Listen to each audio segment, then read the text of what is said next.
Астон Мартин е во завршна фаза на тестирање на својот нов суперавтомобил, кој ќе располага со импресивни 1000 конски сили. Моделот ќе комбинира врвна аеродинамика со напредна технологија, ветувајќи извонредни перформанси и ексклузивен дизајн. Иако официјалните спецификации се уште не се објавени, се очекува автомобилот да биде електрифициран или да користи хибриден погонски систем. Со ова, Астон Мартин влегува во трката со други премиум производители кои веќе развиваат модели со слична моќност. Дизајнот на возилото ќе биде инспириран од Формула 1, што значи ултралесна конструкција и врвен баланс на патот. Прототипите веќе се тестирани на неколку познати тркачки патеки, при што инженерите работат на оптимизација на перформансите.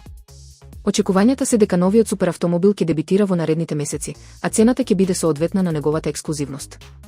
Астон Мартин со овој модел има цел да го привлече вниманието на најпребирливите автомобилски ентузијасти. Научниците од НАСА спроведоа експеримент во кој испратија група глувци во Вселената за да ги проучат ефектите на микрогравитацијата врз нивниот скелет.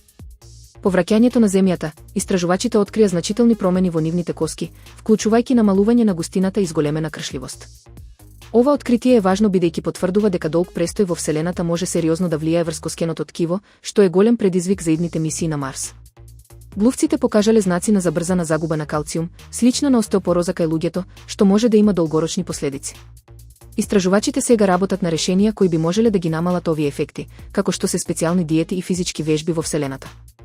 Тие се надеваат дека ова знаење ќе помогне во заштитата на астронаутите при подолги мисии надвор од Земјата.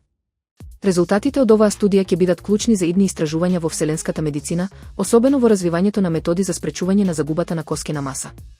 НАСА ќе продолжи со слични експерименти за да ја разбере адаптацијата на човечкото тело во вселенски услови.